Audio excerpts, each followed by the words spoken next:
Joining me now with the latest from City Hall and from a packed agenda at Cornwall City Council's latest meeting is our Mayor, Bernadette Clement. Welcome, Madam Mayor.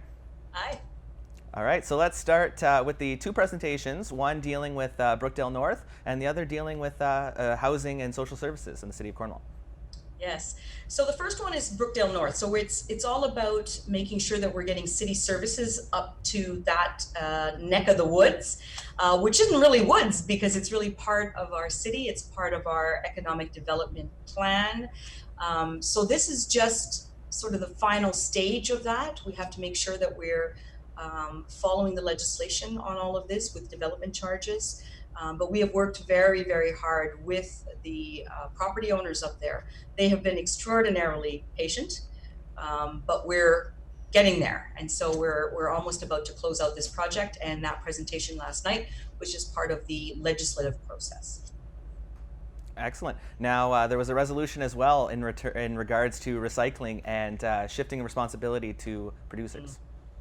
So that is going to be an interesting file going forward. So the province has been approached to make sure that producer liability takes place. So all of the producers of the recyclable materials, all of the packaging that companies use, that should be the responsibility of the producer to help recycle. So we support that, of course, because recycling is not only absolutely crucial for our environment, but it's also a financial responsibility and burden on a municipality, which doesn't have as much funds as the upper levels of government. So if the province is going to get involved in this, we are supportive of that. And so that was what that resolution was about last night. And before COVID-19, the burning issue on a lot of people's minds was, of course, burning in their backyards, and that issue came back to City Council last night. Yes, so this has been a real difficult issue and a learning for this council, for myself. You know, when this came forward initially, we really had not done sufficient consultation before having that discussion around the table. And I took responsibility for that and then went back to do the consultation. We have since done that. We've received lots of comments on both sides of the issue, more on the issue of the city allowing for some type of compromise around being able to have backyard fires. So the council motion was made by Councillor Bennett, seconded by Councillor Gardner. I want to first thank them for doing a lot of work between meetings. They've been talking to each other and to colleagues to try and come to a compromise. They've also been talking to the community. So have I've received tons of email in addition to all of the survey responses, received a lot more information, had conversations this weekend, including with my neighbors last night, finished the council meeting and went and had a whole backyard chat late into the evening last night. So we are still doing our work on this. So it was deferred so that councillors can take a look at a compromise solution. There's still some work to be done there, and I'm hopeful that they're doing their homework, that we are all doing our homework, and that we'll have a conversation in July. And this is a great example of residents speaking up and being heard by elected officials. Absolutely, absolutely. My neighbor's name is Dennis, and he's like, I want to hear you talk about me at the next council meeting. So I probably will. He's a perfect person for backyard fires. I mean, he does everything by the book, by the rules. He has a huge lot. He's very respectful of the neighbors and how he does that. But not everybody's like that, right? So it's been very difficult to manage this issue, Gabe, in the community. So yeah, we're doing our homework for sure. And now Dennis has gotten a shout out on TV as well. So. I'm gonna have to tell him to watch. I think he does watch. And another issue that's been on the forefront in the years past has been cat control, and we know that there have been some animal lovers and advocates pushing for greater impact from council in terms of dealing with feral cats, and there is a new cat control bylaw that was yes, and finally, and I know that there's some fostering agencies that are very happy about this. You know, what I said at the council meeting was that what we've done so far has been just sort of in fits and starts, right? We've put some money into spay and neutering, and then we didn't in subsequent years. You can't do that with this kind of cat population. You have to be able to invest solidly in a spay and neuter program over a 5 to 10 year span. And so this bylaw is really about making the proper investments around spaying and neutering and supporting some of those fostering agencies that have done that. And also helping to subsidize that program for people who require financial assistance around this. So I think this is a reasonable approach. It may not go as far for some, maybe too much for others, but oftentimes when you're seeking a compromise, you're going to have, not exactly perfect happiness on either side. But I feel that this is a responsible way to move forward, and certainly the council agreed with that last night.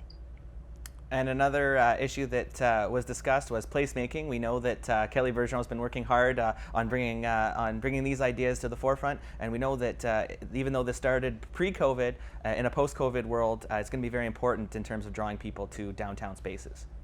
That was a very, very fun and positive conversation last night. We've been talking a lot about COVID in a very negative way, and it continues to be a struggle for us.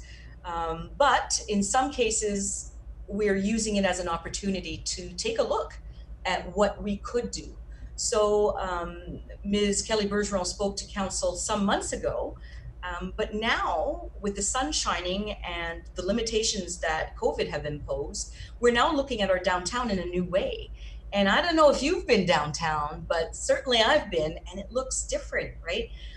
There's an emphasis on outside sitting spaces. There's colorful picnic tables.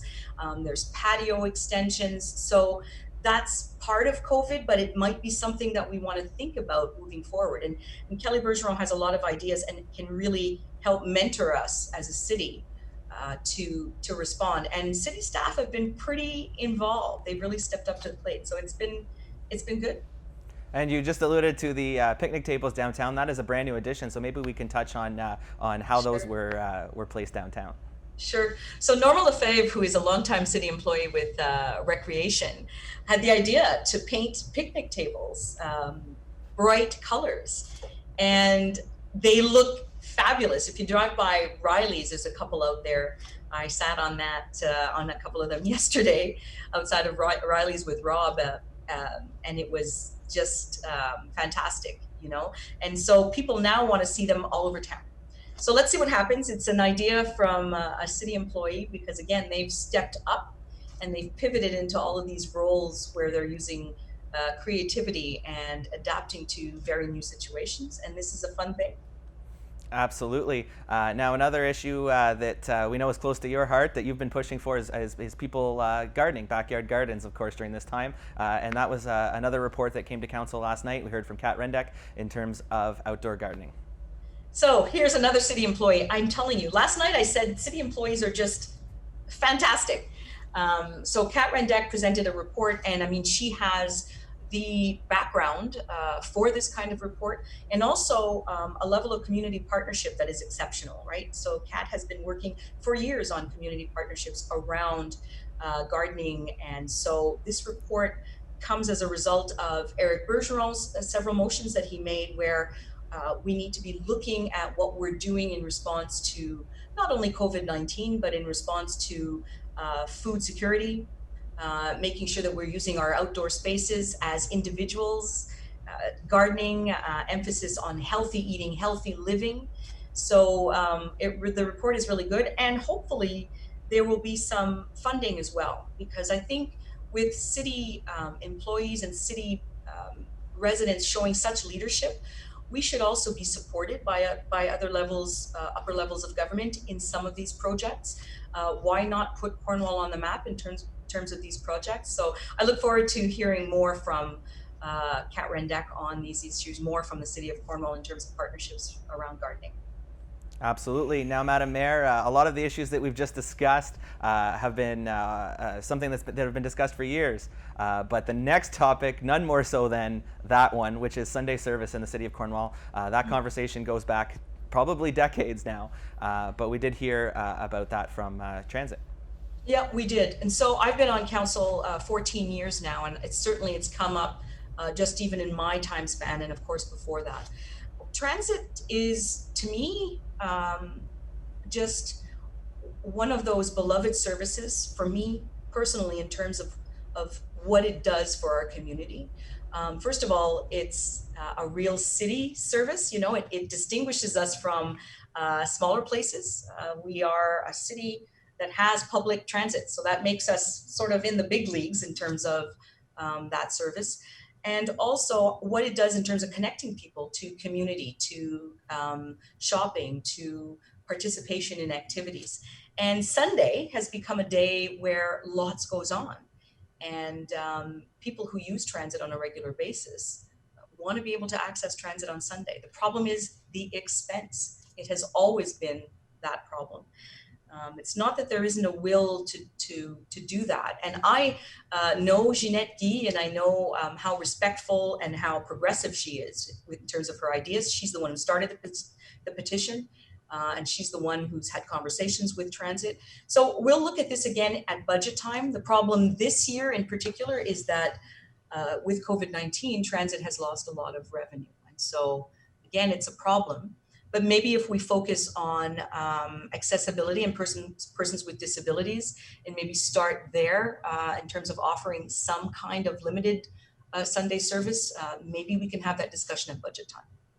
And just finally, Madam Mayor, probably the biggest news to come out of, even though there was a lot on the agenda, a lot of big ticket items on the agenda, the biggest news might have been RibFest. And Council decided not to allow a drive-through RibFest to take place in the Civic Complex parking lot. So Gabe, this was a difficult conversation, you know, because we have a very good council. They really are engaged and they really bring a lot of thought to the comments that they make around the table. A majority of this council felt that in this particular year of COVID-19, that RibFest would not be a good idea because it puts pressure on local restaurants who really need the business this summer. So the concern was by supporting a new version of RibFest this year, that it would take away from the shop local, eat local aspect of what we're doing in response to COVID-19. I did not agree with that. I feel like Councillor Hébert said quite eloquently at the meeting, she said, you know, this is a service club that also requires help. It's a nonprofit that needs some kind of fundraising activity, that those activities have been affected by COVID-19 as well. And so she felt that, you know, it would be important to have it in this curbside edition anyway. I agree with her comments. I also feel, and I've heard from people who were looking forward to ribs and looking forward to whatever the Optimist Club had in terms of a new version of RibFest. They were sort of looking forward to how that was going to take place. So I'm disappointed. However, the conversation around the table was, as usual, respectful. And I always appreciate that, even though I don't agree with the final motion of council. I'm disappointed with the outcome. It was a respectful conversation. And we're already seeing on social media a movement to get local restaurants involved to have a local version of it, supporting the Optimist Club. So stay tuned. We will be following that as well. But on that this is what happens in Cornwall, right? That is what happens in Cornwall. If that's one thing we've learned from COVID-19 is people adapt and persevere. On that note, Madam Mayor, thank you so much for joining me for this council update. Thank you, Your TV.